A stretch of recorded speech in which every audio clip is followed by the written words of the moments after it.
I know what it is. Ship title.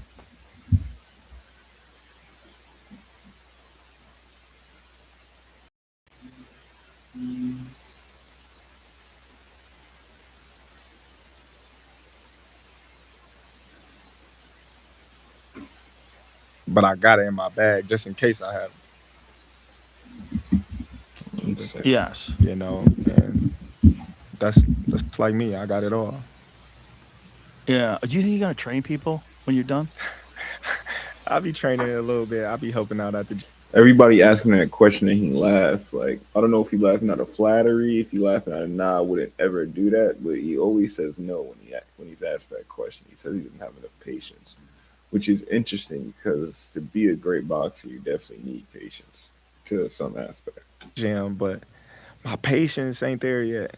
Like I Yeah. get frustrated and I have to remember, like my coach Bomac say, everybody's not you, bud. Yeah. Everybody don't adapt like you. Everybody not as athletic like you. So you can't be frustrated if they not getting something Right. like as fast as you getting it. You've been doing this since you was 7. Some of these kids that started when they was teenagers. So you got to give them grace, and take your time with them. And I wonder why we don't hear too much about his amateur accolades since he was doing it since he was 7. Does anybody know? I don't really know what he accomplished in the amateurs. some of them, they flat footed, and you just got to train them into their style. Everybody not going to have your style. So when he explained that to me, I was just like, yeah, you're right. And his style is specifically unorthodox because he loves to switch. But some people are doing that, but I feel like he's the best to ever switch stance. Let me back up a little bit and just tell them what I see, Yeah. more so than trying to coach them into being this, help them on that aspect when they in the ring or when they on the bag or when they hitting the mitts, shadow boxing, just little details. I come in the gym and you see the little kids, they see me and they look to the corner and they hit the back. Ah, Yeah. and They get fired up. you can see they trying to get my attention. I come over there, then give them some little wisdom, and they appreciative. But it's Yeah. good that they see me in the gym all the time. You know, And I'm sure he's good with the kids because there's a reason his sons are so high level in wrestling. my That's incredible. That's so amazing. What weight class? Does what does he want to do? he want to go D1. Yeah. He told me that Saturday after the tournament, we on our way to the Ryan Garcia fight. He said, "Dad, I want to go to the Olympics." I Wow. said, "You want to?" I said, "What kind of state is that?" I said, "You gonna go?" I said, "You gotta have it in your mind. You going. You can't say you want to go. You gotta say I'm going to the Olympics. That way you already programming it. Can every kid say that? And is he just saying it to only his kid because he knows he can give his child the resources? That's what I wonder. For the future. How did you learn that mentality? Man, been doubted my whole life. You can't learn that mentality. It's in you. Been doubted my whole life, and my coach, Midge Minor, used to always say, "Lottie Dottie, we fight anybody. They ain't fought you yet." And I just carried that on my shoulders. Like, the jab was working. Yeah, Barrios looked lopsided and he didn't move his head out the way. There's no adjustments coming from his corner, nothing. And overhand right was working, and he looks out at me at the end and say, "You see my jab?" I said, "Man, it was working." That jab was beautiful because we're not used to seeing Ryan jab, Right. Or his or right or hand. or boxing for that matter. Mm-hmm. He was That's crazy. He said Ryan just a power and speed guy. he was boxing beautiful, Beautiful. and I would actually also make a difference because one championship has an organization, they do things a little differently. And I would even argue that it's ran better, just better all around because they got different martial arts that are interesting. They're incorporating everybody. A lot of people are making more money off of it, even though they're foreigners. Want the glory. They want to be known as the best in the world. There's one place to be.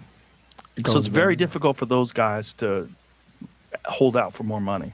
it goes back to identity and what you're doing it for. Right. That's what you gotta ask yourself. Is you doing it for? Don't lose your composure. Yeah, for That's the sure. problem with getting angry, right? Yeah, Yeah, and the second you lose your composure as a fighter, you lose your cardio. for sure. Yeah. But yeah, that ninth round, whoo, that's when you really start separating. Yeah, You really start pouring it on. I was wondering if you're going to stop him. When the ninth round was going on, when you were cracking him with some big shots, I'm like, whoa. so Like, I told my coach when we was in there, he was like, "You don't gotta do that. You don't got it," because they know me, and I'm like, man, I can go for it, and and it's just like they just know me. They know my demeanor, and it was like, you don't gotta give them a chance. Just keep doing what you doing. You boxing the shit Exactly. Box them clean, put it away, get the money. out of them.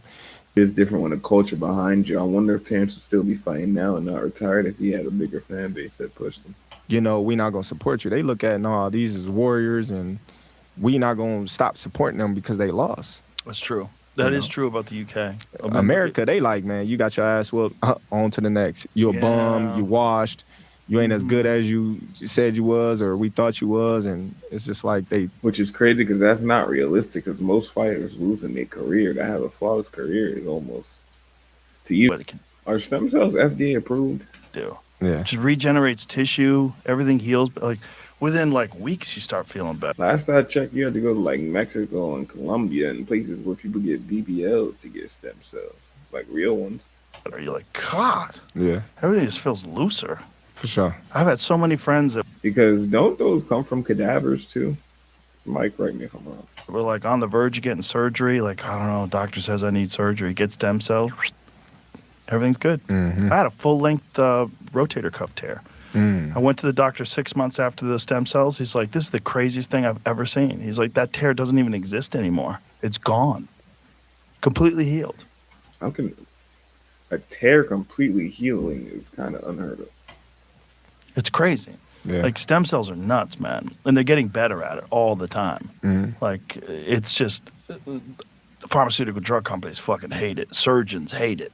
Like, doctors hate it because it's gonna.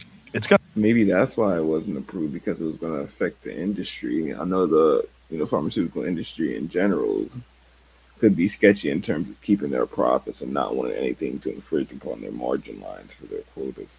Gonna cost them money Yeah, because it's there's a gonna bunch take of away their people. money. Yeah, there's a bunch of people that are gonna get treated with stem cells that don't need surgery, Right. and afterwards they're like, "Oh, I'm good," because the doctors like when all you have is a hammer, everything looks like a nail, and these doctors, the way they make their money is cutting you, and they all want to cut you, and it's amazing how many different, especially soft tissue injuries, how many different injuries you can heal with stem cells. Really rock with you in the first place is obvious. And you're gonna be sitting there lost. Look at Broner. When he Yep. was at the top of the top, Yeah. everybody was there. Yep. He had everybody in this corner. Now he at his lowest. Now they making fun of him. Now they taking pictures, and I hit He him makes up. fun of himself too, though. Yeah, he do, but he's suffering. Yes. And I hit him up and I try and encourage him. He definitely is. That interview with him and Cameron, you knew he had alcoholism problems just from how he was talking even before the incident happened. And I send him messages, and and you got to be there for people when they're at their lowest. That's great. He was a very talented guy doing that for so many years. That's the thing. People don't realize you have to train hard. You have to prepare your body before you get into these training camps to even survive. That your body's conditioned to go that hard. Because there's people that used to say that if you run a marathon, like you need like 6 months off. I had a friend who was my friend Cameron Haynes. He runs ultra marathons. When he was training for a 250-mile run, he was running a marathon every day. That cannot be good for your knee joints and your body as a whole. How does somebody run a marathon a day and not get shin splints? This is the fight that happened. Shkaur and Ryan Garcia. No, I don't want to watch Region. Let's see what we got. Let's see. I got my downloads. I know I queued some stuff up. Oh, they talking about Mayweather versus Pacquiao too. Let's see what my boy got to say about Shkaur. Let's hear it. On Bradley, you already know the damn rest. Look, I just saw Blue Blood post. Son of about Zuffa trying to get Shakur Stevenson. I thought that I thought that might would happen. However, man, I'm here to tell Shakur Stevenson, man, and his team. I know Jay Prince is smart. You know, I get it. You know, smart guy. He know what he doing. However, man, let me just give y'all a little game real quick, man. Look, Shakur, bro, you just sold out Madison Square Garden, man. Okay, all right. Some of y'all might say, well, he had help with Teofimo Lopez, isn't it? He was the main I wouldn't say Teofimo Lopez necessarily gave him help. He was just the piece necessary to get him to sell out Madison Square Garden. attraction. Shakur was the main attraction. Yeah. You know, I remember him being at ESPN. He had the highest numbers out of any fighter. Any fighter. Higher than Lomachenko, too. Yeah. Shoot, now, okay, Lomachenko and Teofimo Lopez, they did some big numbers, but it was in the And Teofimo worked Lomachenko, and then Shakur came and worked Teofimo. It's simple. pandemic when nothing was on TV. Yeah, they did big numbers. However, Shakur on average was higher than any other ratings of any other fighter. You talking facts? You talking facts? Period. So what I'm trying to tell you, my boy, is that four division world champ, undefeated, bruh. You bigger than what that money that's Alfred. If it's 15 million, you better than Conor Ben. Conor Ben ain't paid his dues. Conor Ben ain't done nothing compared to what you've done in He's not wrong either, and he'll be stooping his level to take that fight. the game. And you got the notoriety to come with it. Now, I'll give it to Conor Ben. Oh, he known over there in Europe. Oh, he known. Oh, they love him over there in Europe. Oh, they love Europe fan bases in general ride harder for their fighters. They're into it more. There are more casuals there than there are in America. him. Yeah. So he bring that type of atmosphere from over there. However, I told y'all the remedy. Told you the remedy. You know, and if the numbers are true, 1.2 million homes were sold in this type of climax, in this fucking climate, I should say, not climax, climate. Yeah, that's the word I'm looking for. Look, bro, with the pirating and stuff that goes on, 1.2 million homes bought your fight. Boy, 15 million. Yeah, and you don't realize how hard it is to truly get rid of those pirating websites. Like every time you take one down, the same people are just going to go and make a new one because they can't really track them to these countries that don't have jurisdiction. Dollars is chump change.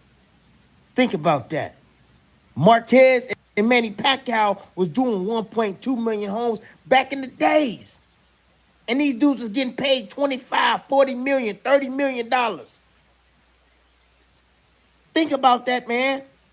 So this one-off with Zuffa, whatever, they need to bring that cheese up, boy, because you're going to bring a lot of eyeballs to Zuffa. That's what you're going to do. Oh, yeah. And remember, Basically, he's telling them to know his worth, which is pretty good advice, actually. the remedy is you got to get the Latinos. That's the remedy. Yes. Shit. He's saying basically he's got the formula already down pat. Why not just keep rinsing and repeating it? There's no need to, if it isn't broke, don't fix it. And he's absolutely right, actually. Sick of everybody talking about, it's always race. Race drives everything. You're not wrong. Everything. Period. Okay, maybe not everything, but especially in this boxing world and you promoting and marketing a fight, race is going to play a major factor. You could even argue the most important one. Period. Don't ever forget that. It drives everything. That's just the way it is. It always has been. It ain't nothing gonna change. You gotta get the Latinos. Ryan Garcia, you gotta get that fight, man. That's gonna take you far and beyond. You beat that man right there, man. You be even, boy, I told you, you got a chance to be bigger than not greater, but bigger than Terrance Crawford, man. You got a chance to. It's good that he made that distinction between greater and bigger because there's a difference because bigger is just, eyes on you, money. This isn't that. Greater is skill included, and skill separates the men from the boys. Not saying that Shakur is a boy, but it still separates you in a specific way that barely anybody could reach. Be able to reach that Mayweather level and surpass Mayweather too. Serious. You got it now. You got that opportunity, bro. So, look, take what I'm saying with a grain of salt. $15 million ain't shit. Ain't nothing, man. Hey, Zuffa, you want some ratings? Get that number up. Why don't we double that? Put the 30 on there. Put 15 more on that. Oh, then you got a chance. Oh, then you get it. You gonna get that damn Shkaur Stevenson. Yeah, and just make sure his opponent. Yeah, just make sure, hey, he's Latin. Anyways, Tim Desert Storm Bradley. This is where you get the real and only the real. Period. You know? You gonna get the real from me. This is real. Game I'm giving. Hey, I'm out.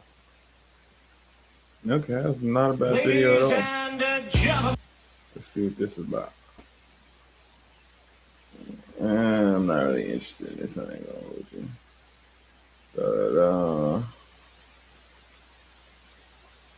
let's see what they're saying about Mayweather Pacquiao. What up? It's your boy Andre. I'm hanging out with my man Andre Ward.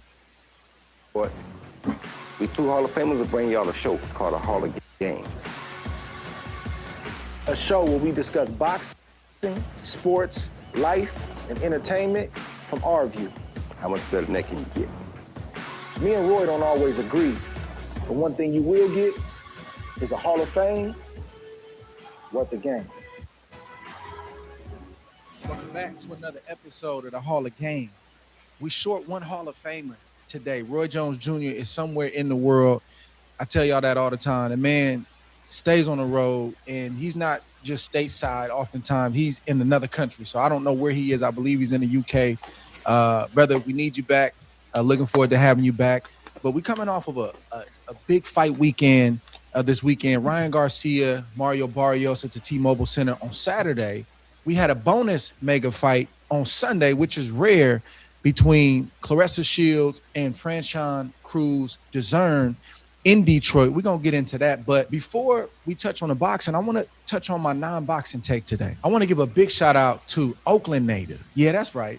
Another Oakland native with a gold medal, Alyssa Liu, who has captured the heart of not just Americans, but the world with her story. She just won a gold medal in the Milan Winter Games last week in the individual women. I seen this girl. I think yes, I heard this girl. She add like a stripe to her hair every time she do something good. Men's figure skating competition, and she's the first gold medalist since 2002. But that's not really the big story. That's sort of the cherry on top. But this young lady started very, very young, like most phenoms and prodigies do. And her first Olympics was in 2022 in Beijing. She did not medal. Then she decides to retire from. I ain't gonna hold you. I don't care about this. I'm gonna skip through.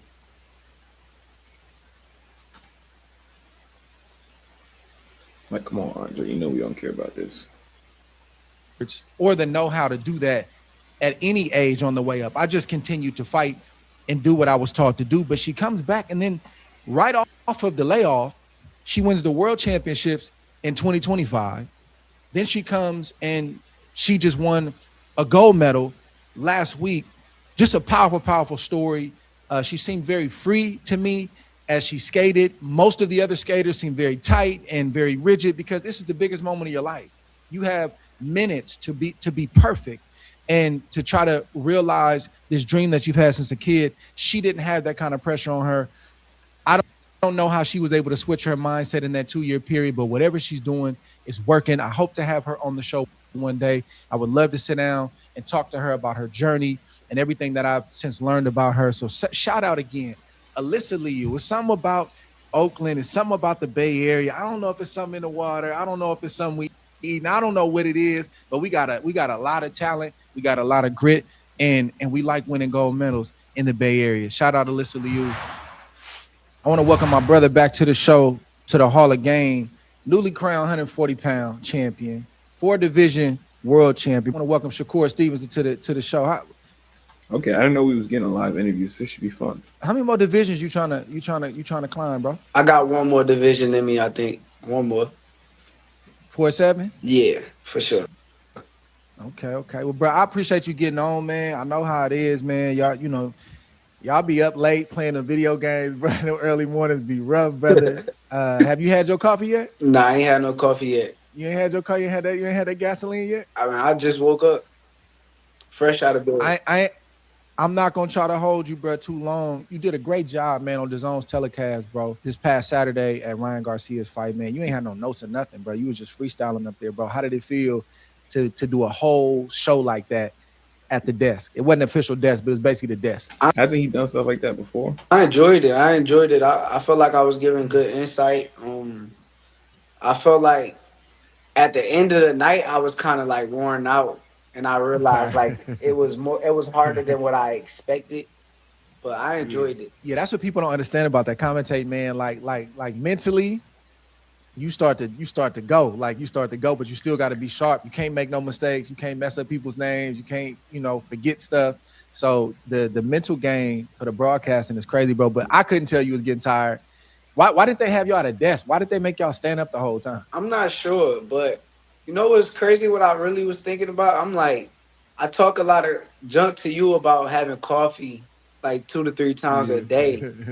But once my coffee worn off, I felt it. I'm like, man, I'm tired. Like, yes, sir. For sure. So I Yes, kind sir. of Look. understood you in that moment, but yes. I Yeah. don't know why they had to send I me. got the producers though. I had a producer like, look, when they get time, I'm like, run that. Cause it's a long night, bro. You know, and you gotta be on point and be sharp, man. Tell me about Ryan's performance. I mean, he fought Mario Barrios. Mario Barrios is a champion.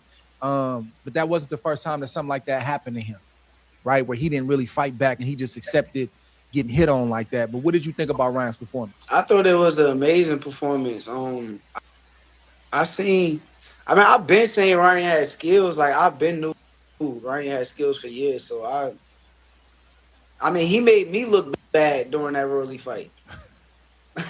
That's how I felt. Like he made me look bad because I kept saying how skillful he was. So Yeah. I thought it was a great performance. I thought Ryan did his thing. The only thing with Ryan, you just never know. After he got caught with cheating, whether it's him performing at a high level or is he confident to do the things that he want to do if he's cheating or not. So I just never know. Yeah, he looked good physically coming into the fight. And I think, that stuff aside, what you just mentioned, like from what I saw, that's the most complete I've seen him. Right? He seemed sure of himself. He's always been fast, but the punch placement, even that right hand he landed in the first round, that was a good shot. Right? He was protected from a counter. He threw the jab out there. And he blinded Barrios, and the shot he landed was good. And he just stayed like that the whole night, man. I thought it was a good fight. And that's one thing I respect about you too. Like, you don't lie about your opponents, right? A lot of cats lie, and they lie either because they don't want to see that person looking that good because it make them feel better, or they just don't want to give them that credit. But you always giving the opponent or potential opponent the respect they deserve and be like, but I still believe I can beat them. Yeah, because you gotta go in there ready for what you're getting in the ring with. A lot of fighters kind of dilute their brains into believing guys is not that good, but I'm not one of them guys. I Typically gotta saying yourself see and away. know. When I see it, I'm like, okay, he's good. I see it, and it lets me know by the time I get in the ring what I gotta do, what I'm going up against. That was the same thing in my last fight. I kept saying how good he was, and I knew what he was, but I know that I'm better. And naturally, he was asked about you, right, from Chris Mannix post-fight, and he said everything he said. He said he wanted that fight, and he has no problem with that fight. Do you believe him? Yeah, I believe him because I don't even think he was asked about me. I think you probably right though, but I think he been I saying. thought he was. I was trying to think about it. I think he been saying my name the whole week. Like he kept like, I want to fight Shakur. I want to fight Shakur. He wasn't saying nobody else's name like he was saying my name. So to me, I think he's serious. I think he do want to fight, but I just think that everything got to work well in the business. Everything got to make sense. Yeah.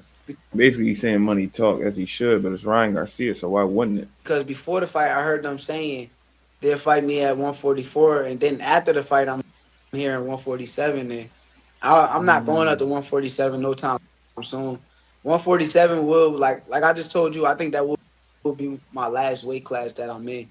I don't think that at 28 years old right now, I'm just going up to 147.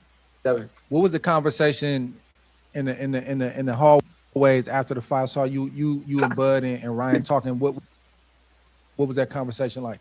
It was cool. I was really playing little mental games with him.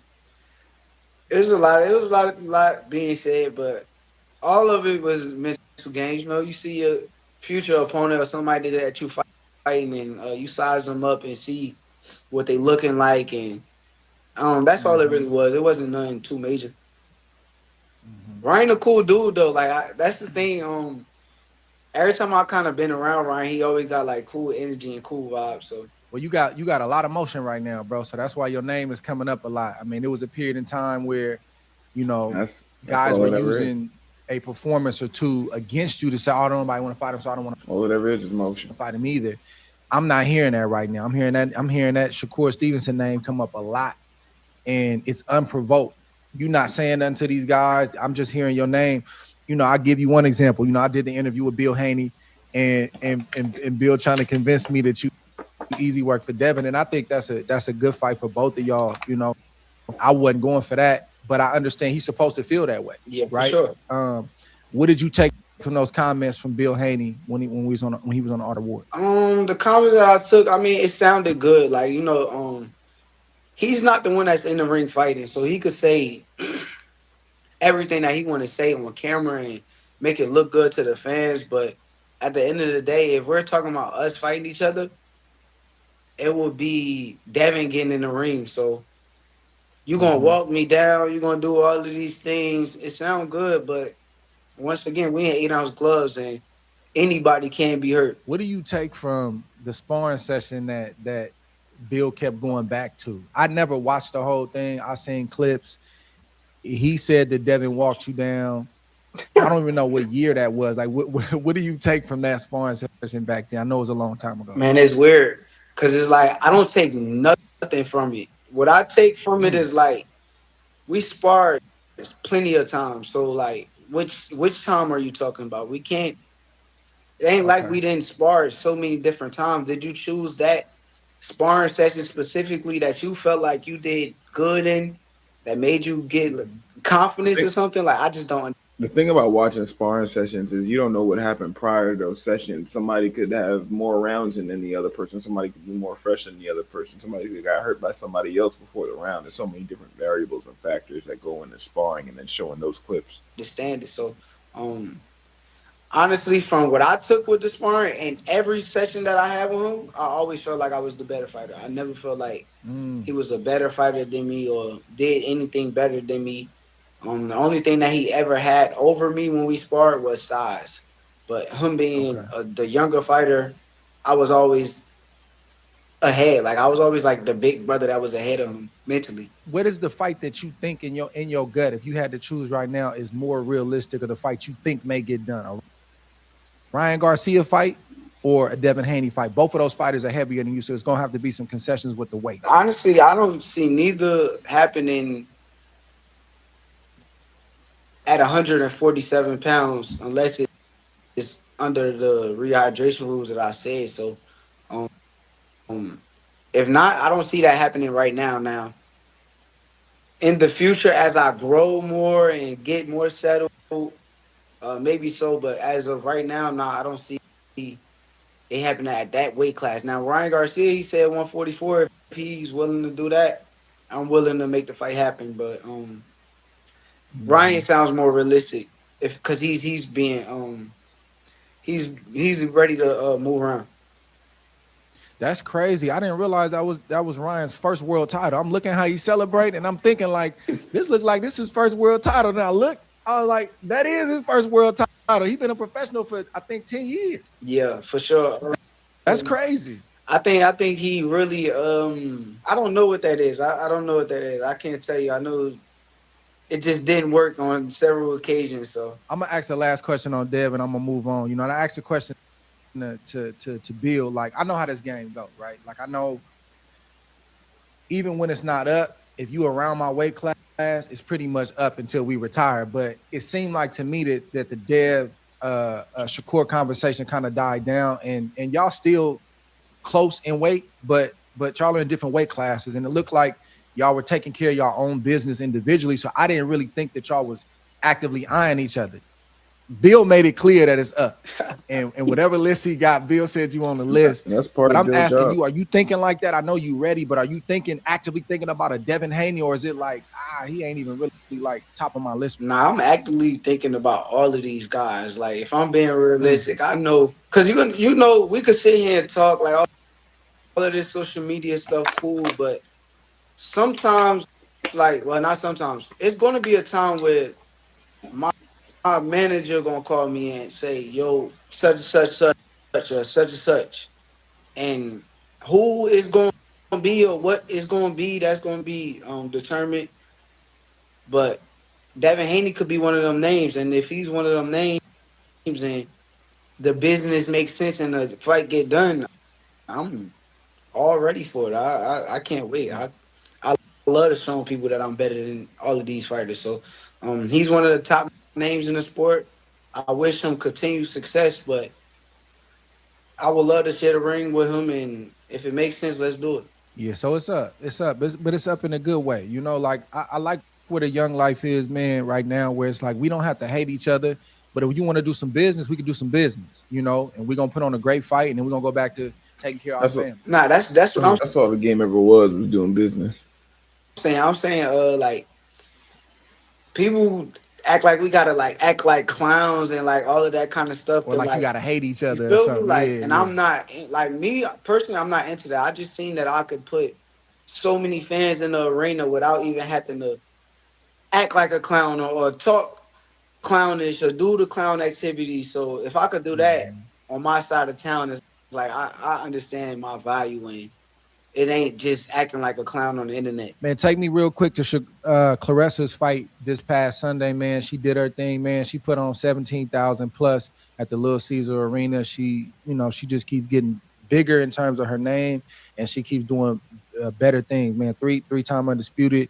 She fought Franchon, Cruz, Discern. What is really next for Clarissa to do? Again, tell me about that night, just what you saw from her and how you feeling about where Clarissa is right now. I thought it was amazing. I thought it was an amazing performance. I thought Clarissa went in there and did her thing. I felt like she was at the highest level of boxing.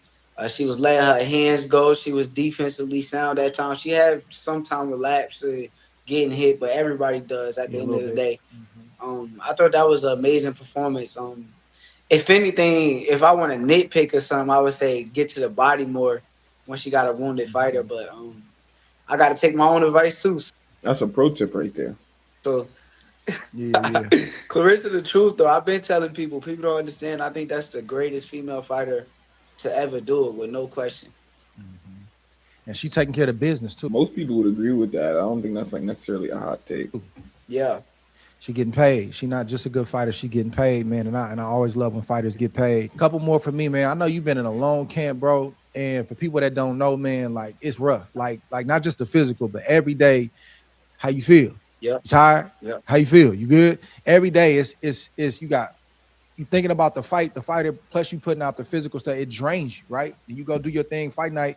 And after the fight, though, everybody spend their time in between fights different ways. How do you like to spend your time right after a fight when you've been in training camp for so many months? How do I like to spend my time? I like to spend my. How do you spend your off time? Yeah, I like to spend my time with my family. Like I like to spend my time with my daughter, my future wife, and my mother, my brothers. Like I enjoy family time. That's what makes me happy the most. But other than that, I'm too competitive, so I gotta like compete at something. Like I gotta play a game. I gotta play pickleball. I gotta play basketball. I gotta do something that keeps my competitive drive going. So that's really what I do on a daily basis. But I'm not like all these other fighters. Like I'm not just trying to go out and party. Like you may see me at the club every now and then, but you ain't gonna see me there every week. You ain't gonna see me there.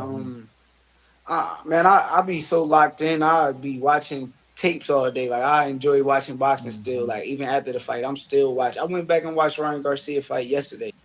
I went back and watched Gary Russell fight yesterday. Like that's the type of stuff that I do on my off time. So, yeah. Man, your last fight, bro. This is the last one with Teofimo. What is your takeaway on your performance? Good, bad, whatever your improvements you need to make.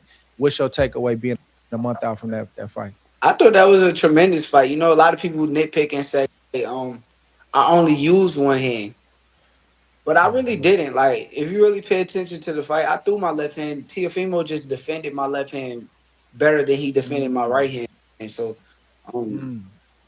it's some things that I see that I want to work on, that I want to go in the gym and fix. But I can't really say on camera because I'll be giving out some of the game, but I ain't giving that out no more. But now I thought it was an amazing night. I thought that I established When was Shakur giving out a game? myself in the sport.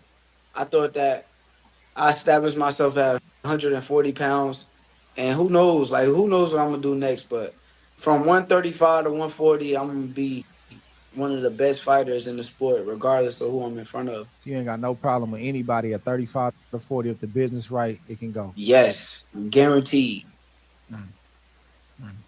And brother, we got to end on this note, man. You sold out MSG, my boy. Like, you ain't just sell out an arena. You sold out a historic arena. Yes. Madison Square Garden. You know what I mean? Greyston came through that arena, man, and did their thing, bro. Well, you one of them, bro. We appreciate you, man. And sorry we had to get you out of bed, man. We appreciate Some real history there. you, bro. Hey, man, you next in line with this commentating thing, podcasting thing, whatever you want to do, bro. You got a great mind, a great boxing mind, but you tell the truth, but you don't do it in a disrespectful way, bro. And I think people love that, man. So keep getting that ready, because when you hang them gloves up, that's gonna be the thing that is cool for you to still be around the sport without taking no more punches. You know what I'm saying? You get to stay close enough where you can feel it, but I'm not in it, you know, when I'm retired longer than I should. So, bro, keep doing your thing, man. It's love, baby. I'll talk to you next time. All right, don't worry. I'm gonna be asking you questions too. So All good. You know I'm here. All right, I got you. All right, bro, for sure. What's up, fight fans? It's Barack the Boxing Bully, and we've teamed up with DraftKings Sportsbook. It is the ultimate destination for betting on the big fights. A good fight. Shout out to Russell for just putting on a workman-like performance. That's what you're going to get from Gary Anton Russell, just a grinder. He's going to grind you out. And there's going to be times when he'll show you his skill set and his ability and his IQ, but he's a grinder. You better come in shape. You better be tough, because Gary Antoine Russell can take a punch. He is tough and he can hit. So like they used to say back in the day, you better bring your lunch pail, because you know when you fight one of the Russells, you're going to be in for a fight. So shout out to those brothers. Also want to shout out my brother Shkaur Stevenson. Man, he was on the panel. You ain't just shout him out with the entire interview? As one of the broadcasters for the fight. Man, he did a phenomenal job. I've said this on the show before, and I'll say it again. Shkaur Stevenson, Shushu Carrington, those are just two that I can think of right now that are next in line to take over this commentating and broadcasting thing if they want it. Shkaur Stevenson, to me, he's one of the smartest, not only fighters, but analysts, right? People say, oh, he hasn't done it very much. But when you speak to him, when you talk to him and you hear how he unpacks a particular fighter, or he unpacks a particular fight, and then the honesty, like he's always honest, but he's not disrespectful. Just being real, that's all it is. He's got a great flow as a commentator and a broadcaster, and he's next in line if he wants to be. So he did a great job on the card last night. So I want to shout that out. And I want to get to the main event. Mario Barrios is a champion, even though he lost his championship on Saturday. He's a guy that... How was he a champion if he didn't win a fight to get to championship belt? My trainer had for several years, Virgil Hunter. He's been in our gym in Oakland, California. I like Mario. Mario is one of the great personalities in the sport. He's very calm and even keel. He is a guy who won't give you no trouble, and you're probably not going to read about him in the headlines outside of a boxing event or match coming up. But I struggle with Mario because he's a good fighter, and he's a lot better than what he shows. But in big moments sometimes, when he's facing a guy who has a good offense, when he's facing a guy that's really teeing off on him, you don't always see Mario respond. And I think we get it twisted in the sport of boxing. We don't separate toughness from meanness. You can be tough and you can endure a lot of punishment and not quit. And that's Mario Barrios. He had plenty of opportunities in that fight to whisper to his coach, it's too much tonight. I can't do it. Man, he's too fast. He hits too hard. Man, my shoulder hurts. My back hurts. It's a lot of ways to wave that white flag, and Mario never does it. So I want to shout him out for that and say that I have a lot of respect for him for that. But the frustrating part for Barrios is that he's not mean enough. If somebody is hitting me upside my head with heavy shots, if you knock me down, I'm Within the first 30 seconds, he got knocked down, and there were no adjustments made. trying to get No real adjustments at that back. Like every chance that I get. And there were moments when Mario Barrios would close the distance on Ryan Garcia, and Ryan Garcia doesn't always have good positioning. His body's not always in the right position when he's in close. He likes to be outside, maybe mid-range. You'll see Ryan Garcia turn his back a lot or give this side of his back where, you know, if a fighter hits you down there, it can hurt. And I wouldn't see Barrios take advantage of that. I didn't see the meanness come out of Barrios in those moments to say, yeah, I finally slowed you down. I cornered you. I got you where I need to have you. Now I'm going to get some get back. I never saw that from him. And I've seen that in fights. I've seen that in the gym. I've seen that for years with Mario Barrios. Though he's tough, he's not mean. And you have to be mean in the sport of boxing if you're going to win big fights against talented guys that like a Ryan Garcia. And Joe Goosen, the former trainer of Ryan Garcia, was interviewed. He was actually training. that was supposed to be the real X factor right there. Why people was even putting stock in Barrios was Joe Goosen, but he ain't do anything during the fight, give any input that we saw Mario Barrios carry out with in the fight, and even after he barely had anything to say. Mario Barrios for this fight, he was being interviewed in between rounds, and he said, listen, he can't allow Garcia to do what he's doing. He has to push him back. He has to pressure him. That still may not have worked, but at least you put yourself in position to land a big shot, to disrupt Ryan's offense, because if you let Ryan Garcia think, he's got some of the most beautiful combinations. He's extremely fast, twitchy. He's got a lot of speed. He's got a lot of accuracy. And in fact, that's the best I've ever seen him on Saturday night. And it wasn't just because he did what he did to Barrios, because we've seen that happen to Barrios before, but it's the way he did it. Even the right hand that he landed in the first round, he was under his feet. His knees. It was very intentional when you landed there right above the temple. These were bent just enough. And the way he came behind the jab and just threw that right hand right in position, he didn't reach. He wasn't open for a counter. He just threw it and believed that it was going to land in the right spot and land with power, and it did. And it put Mario Barrios down, and it set the tone for the rest of the fight. But I didn't see Ryan Garcia get away from that. He seemed very poised. He seemed very in control of his emotions, and that's not always something we see from Ryan Garcia. He looked because he does a lot of drugs. Polished all around the board. That's the best that I've seen him from A to Z. And after the fight, obviously he took the title from Mario Barrios, and I was watching, and he didn't overly celebrate, but I was looking like, man, it's kind of looked like this the first title that Ryan Garcia has ever won, based on, you know, his kind of how he's responding. And I realized that was Ryan Garcia's, even though he's been a pro for 10 years, that was his first world title. That doesn't make sense to me. Ryan Garcia has been in big fights and has built a name for himself in the sport of boxing, and is a big draw in the sport of boxing, but he's never won a world title. That was crazy to me. The other big fight that we had was on Sunday night. You typically don't get a double hitter where you got a big fight on Saturday and a big fight on Sunday, but we were blessed with another big fight on Sunday between Claressa Shields and Franchon Cruz Dezern at the Little Caesars Arena in Detroit, Michigan. And you got to know, when you go to Detroit, you're going to get a lot of fashion. You're going to get some swag. You're going to have a different type of energy in the arena, and you will have the neighborhood in the building. Those that are from the neighborhood, they know what I'm talking about. Detroit and Oakland, they cousins. They've always been cousins. So when you come to Oakland, it's a different type of feel. When you come to Detroit, you got to know that you're going into the Lions Den. But for Franchon Cruz Dezern, she's really like that. She's not afraid.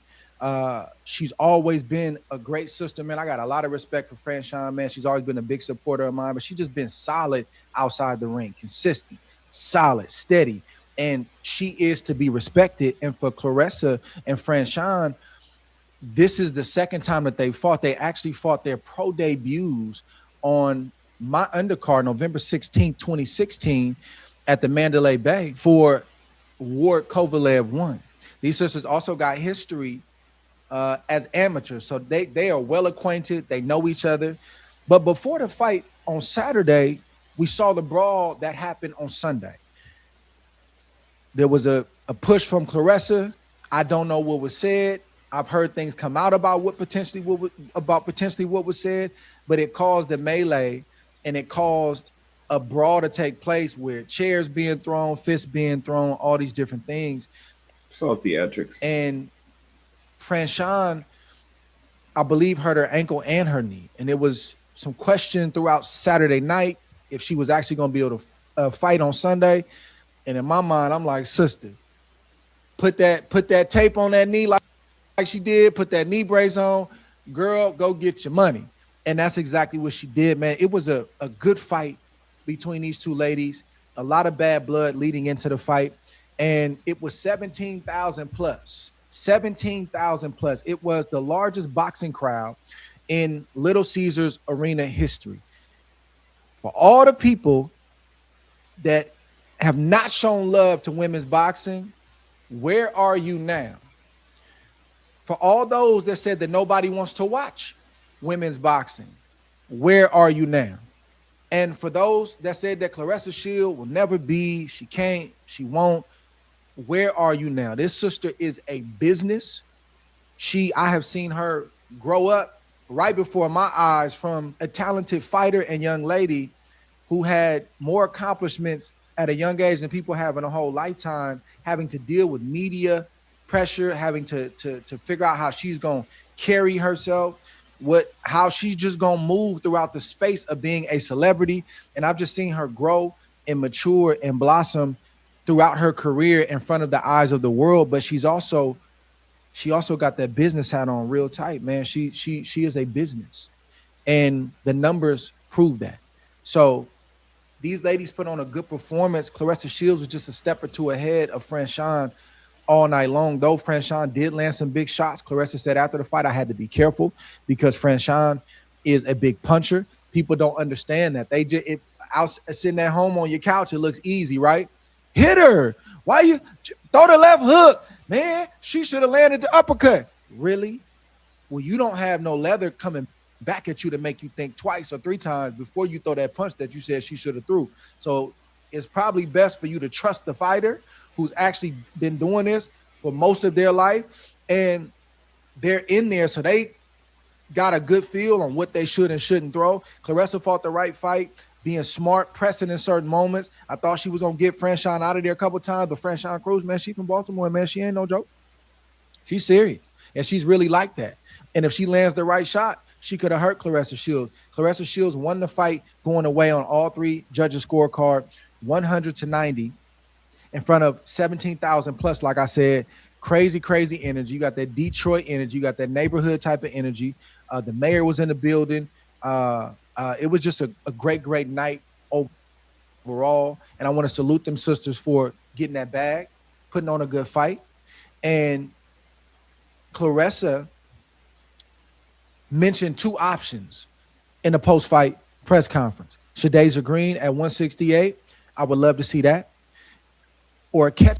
All right, y'all. It's been over 2.5 hours. Let me know, comment what you want me to cover next, breakdown, whether it be fights, analytics, strategies, moves, anything really, man. I'm here every day. Every day. Hit me.